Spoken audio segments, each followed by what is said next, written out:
Good morning, everybody. We are going to revise the chapters. आपके revision test शुरू हो चुके हुए हैं. हिंदी का भी रिवीजन टेस्ट है आपका, जिसका सिलेबस आपको बता दिया गया है. You have to prepare well for that. जिन लोगों ने नोटबुक्स अभी तक नहीं भेजी हैं चेकिंग के लिए, send your notebooks positively by today. After that it will not be checked. Okay.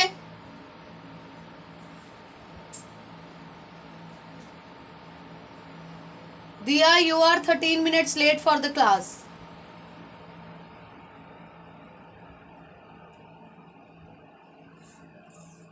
Okay. आज हम लोग चैप्टर्स डिस्कस करेंगे, रिवाइज करेंगे. हमारे सिलेबस में 4 चैप्टर्स हैं, जिनमें से 2 पोएम्स हैं. ओके.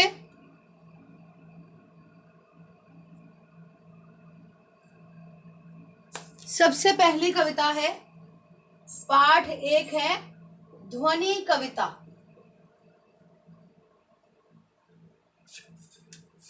विश्वास आप 15 मिनट लेट हैं क्लास में. कल से अलाउ नहीं किया जाएगा.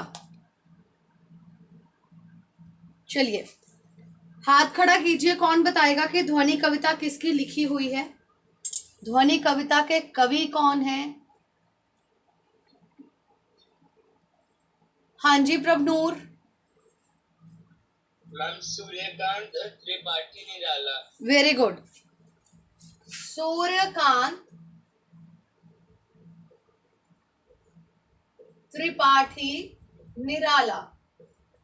निराला जी ने प्रकृति से संबंधित बहुत सी कविताएं लिखी हैं, और निराला जी लोगों में जागरूकता पैदा करना चाहते थे, युवा वर्ग को जगाना चाहते थे. इसलिए उन्होंने बहुत सी ऐसी कविताएं लिखी हैं जिससे नए राष्ट्र का, नए समाज का निर्माण हो.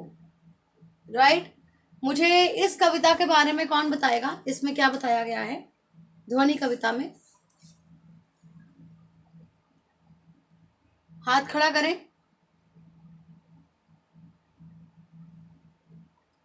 Raise your hands. रघबीर हाथ खड़ा करें.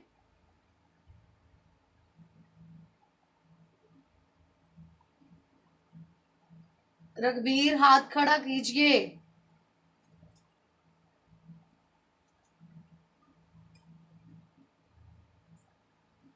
हाँ जी, बताइए इस कविता में कवि ने क्या बताया है?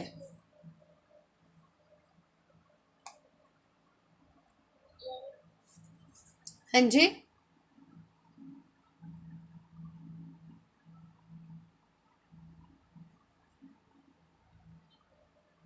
पता है आपको कौन सी कविता की बात की जा रही है? हाँ जी, इसमें कवि ने क्या बताया है?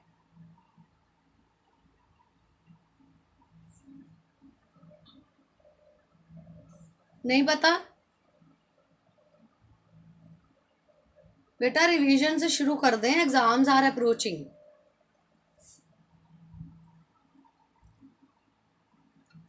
यूवी नाम से कोई मुझसे अप्रूवल मांग रहा है यहाँ पे आने के लिए क्लास में. कौन है वो? अगर आप में से किसी का कोई फ्रेंड है तो प्लीज़ उसे बताइए कि जब तक आपका अपना सही नाम नहीं लिखा होगा, मैं क्लास में आने नहीं दूंगी ऐसे. हाँ जी एंजल. ध्वनि कविता. ध्वनि कविता सूर्यकांत त्रिपाठी निराला जी की लिखी हुई है. इस कविता में कवि ने बताया है कि हमारी नई युवा वर्ग को की आशा बिल्कुल खत्म हो चुकी है और उनमें जीने की उमंग भरने की जरूरत है. कवि उन्हीं उन्हीं सुंदर फूल यानी कि युवा वर्ग के अंदर फिर से जान डालता है. इसलिए उन्होंने युवा वर्ग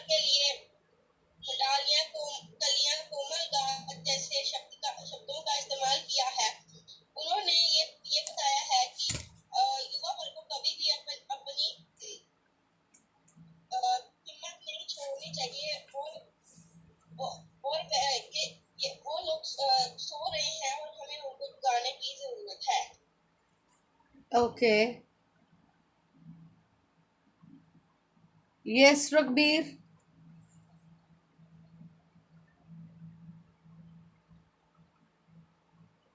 एनीबडी एल्स? कोई और बताएगा?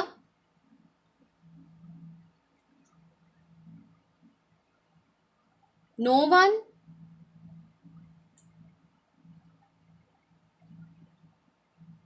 Manisha, raise your hand.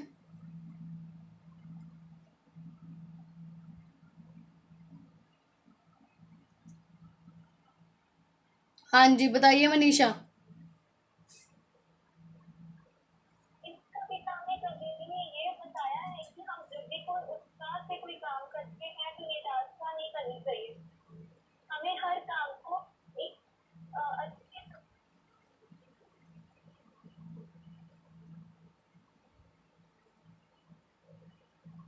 बेटा आपकी आवाज नहीं आ रही। इस कविता में कवि ने बताया है कि उसके जीवन में अभी अभी वसंत आया है, इसलिए उसका अंत अभी नहीं होगा। इसका अर्थ यह है कि कवि यह कहना चाहता है कि उसे अभी अपने जीवन में बहुत सारे काम करने हैं। जब तक उन कामों को वह कर नहीं लगा तब तक उसका जीवन समाप्त नहीं होगा। और सबसे बड़ा काम है कि वह युवा वर्ग को जगाना चाहता है। कवि चाहता है कि युवा वर्ग जागे और एक नए राष्ट्र का निर्माण करे। और कवि ने युवा वर्ग को कोमल पत्तियां कहा है, फूल कहा है।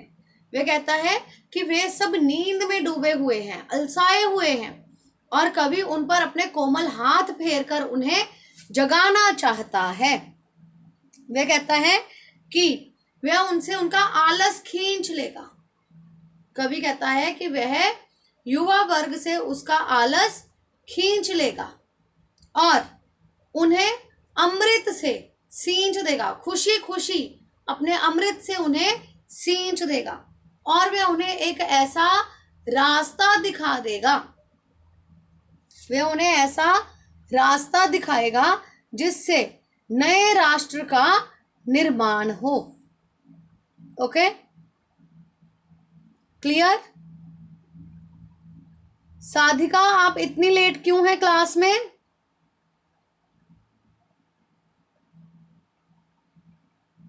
साधिका,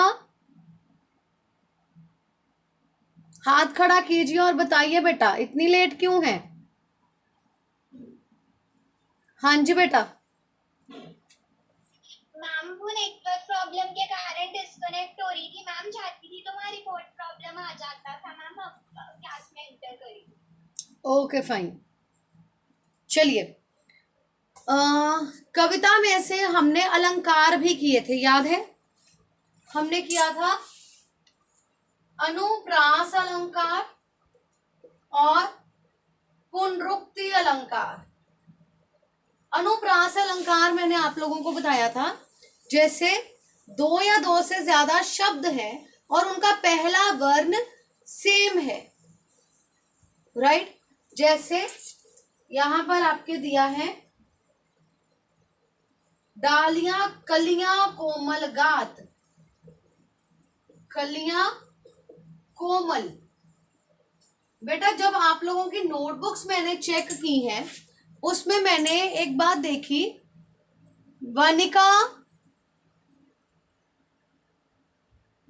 उसमें मैंने एक बात देखी है कि आप लोगों ने इसमें हाइफन लगा दिया इस तरह से, इसमें हाइफन नहीं आएगा।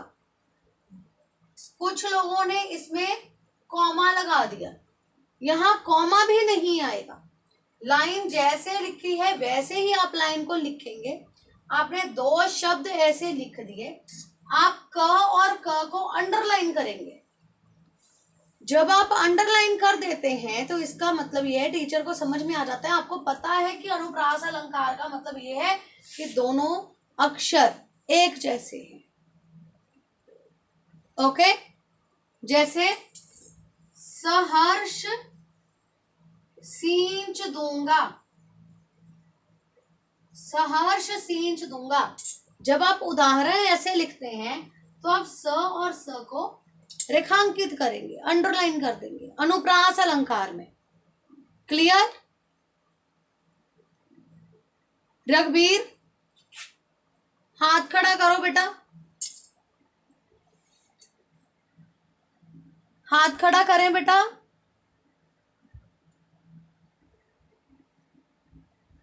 प्लीज बताइए मैंने क्या बताया अभी। हाँ जी,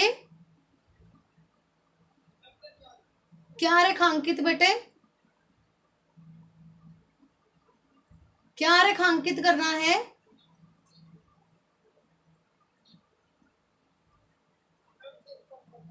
हाँ जी,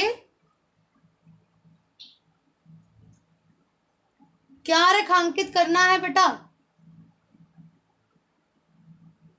आप क्लास में हैं, आप सुन रहे हैं, देख रहे हैं, मुझे बताइए जरा क्या रेखांकित करने के लिए कहा मैंने?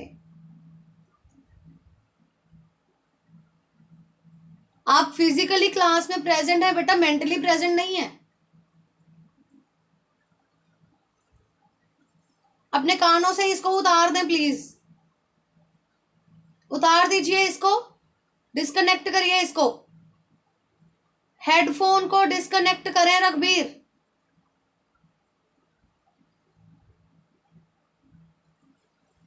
आपको मेरी बात सुनाई दे रही है पर आप उसको मान नहीं रहे हैं।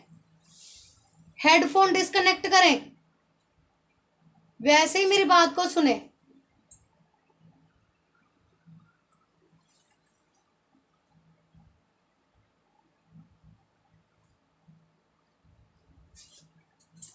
ओके, नेक्स्ट इज पुनरुक्ति अलंकार। पुनरुक्ति अलंकार में बेटा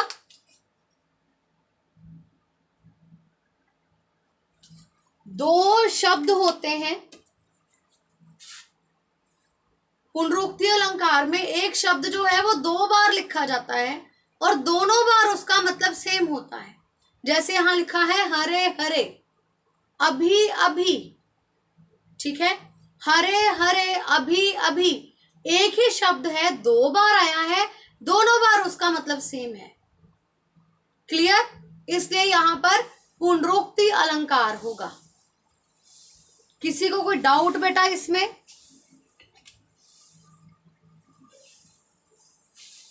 किसी को कोई डाउट?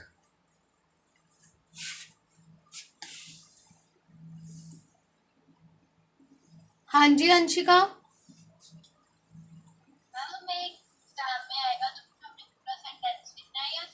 आप पूरा सेंटेंस लिख दें।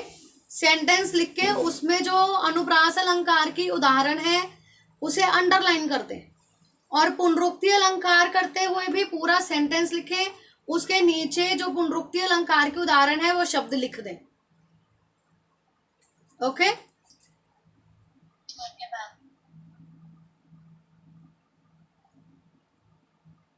हाँ जी प्रभलीन। मैम जो हमारा फर्स्ट पैरा है उसमें एक लाइन थी मेरे मन में मृदुल के संग, तो उसमें मे और मृदुल जो है वो म से है। हाँ जी बिल्कुल बिल्कुल अनुप्रास अलंकार बिल्कुल हो सकता है बेटा, हो सकता है। Okay, any other doubt? Clear सबको? अगला पाठ ले रही हूं बेटा, लाख की चूड़ियां। पाठ 2 है। हाँ जी वनिका बोलिए बेटे। मैम जब हमने वो अनुप्रासन लिखना तो हमने पूरा पूरा वर्ड लिखना है, मेरा हाँ जी बेटा पूरा लिखना है अनुप्रास में और उसके बाद उसको आपने अंडरलाइन कर देना है। सपोज दोबारा बता देती हूं, जैसे है लास्ट लाइन देखो, द्वार दिखा दूंगा फिर उनको, द्वार दिखा दूंगा फिर उनको। पूरी लाइन आपने लिख ली, पूरी लाइन में आप यहां अंडरलाइन कर देंगे। जब आप अंडरलाइन कर देंगे तो पता चल जाएगा कि आपने अनुप्रास अलंकार के उदाहरण ये लिखी है। ठीक है, क्लियर? पूरी लाइन लिखेंगे, जहां अनुप्रास अलंकार है उसको आप अंडरलाइन कर देंगे। दूसरी उदाहरण भी बता देती हूं। डालियां, कलियां, कोमल गात। ठीक है, ऐसे आपने पूरी लाइन लिखी, उसके बाद क और क को डार्क अंडरलाइन कर दिया। ठीक है, जब आपने अंडरलाइन कर दिया इट मीन्स आपको पता है कि ये अनुप्रास अलंकार के उदाहरण है। Got it? ठीक है, ओके। चलिए, नेक्स्ट इज लाख की चूड़ियां। हाथ खड़ा करें और मुझे बताएं लाख की चूड़ियां किसका लिखा हुआ है, लेखक कौन है। आपसे मैंने पहले भी कहा था आपको कवियों के नाम और लेखकों के नाम पता होने चाहिए।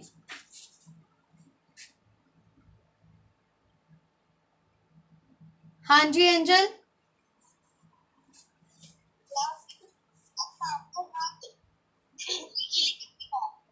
बेटे आपकी आवाज क्लियर नहीं आ रही है थोड़ी। कामता नाथ, कामता नाथ। ओके, कौन मुझे बताएगा कि लाख की चूड़ियां किससे संबंधित कहानी है और इसमें लेखक ने क्या बताया है। हाथ खड़ा कीजिए, बबलीन हाथ खड़ा करें बेटा।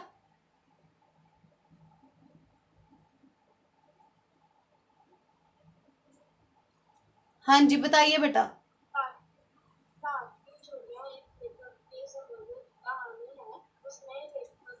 लेखक अपने मामा के गांव में जाता है और वह गांव में जाकर बहुत खुश होता है क्योंकि वहां से उसे रंग बिरंगी चूड़ियां मिलती हैं। चूड़ियां नहीं मिलती, लेखक को क्या मिलती हैं? रंग बिरंगी गोलियां। यस, ओके, आगे।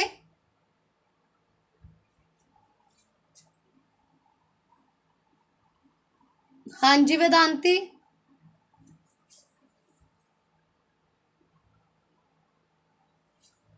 लाख की चूड़ियां कहानी लेखक के संबंधित है। उसमें लेखक अपने मामा के गांव जाता है और वहां पर उसे जाना बहुत पसंद होता है।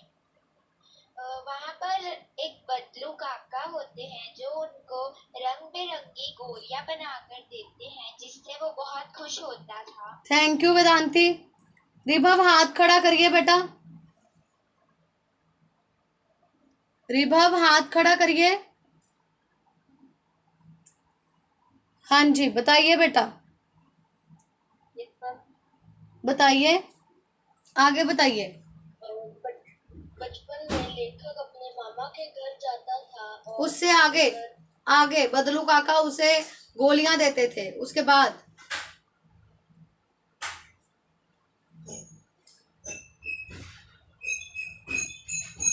नो,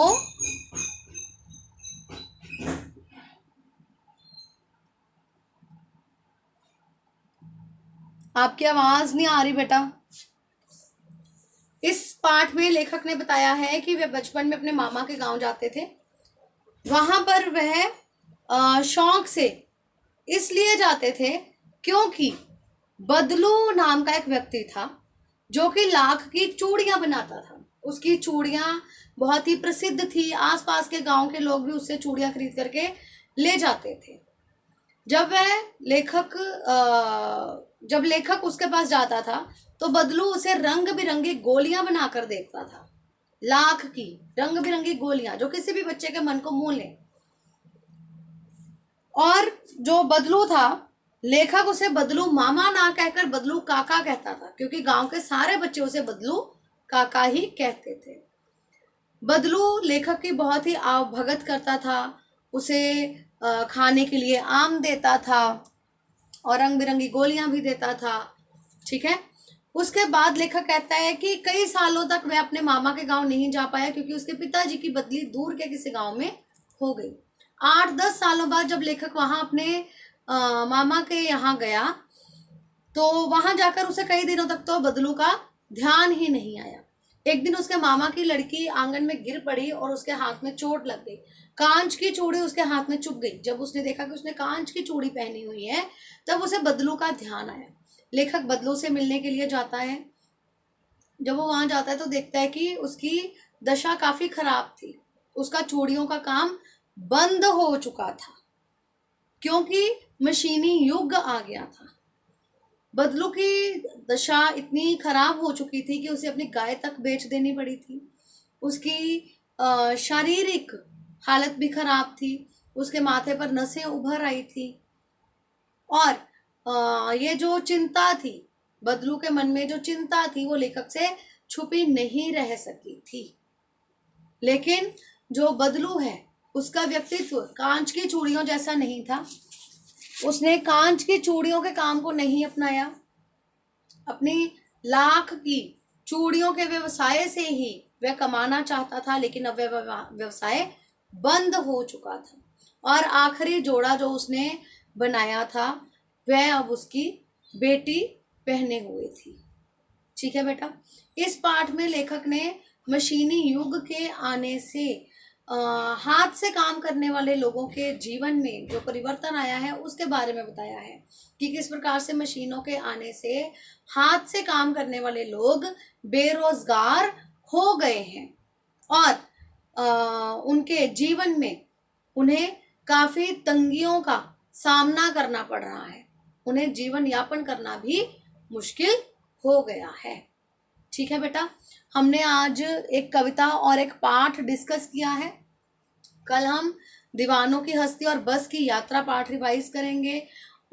इन दोनों पाठों को ध्यान से पढ़िएगा। अगर कोई प्रॉब्लम हो तो प्लीज बेटा पूछ लीजिएगा। ओके, थैंक यू बेटा।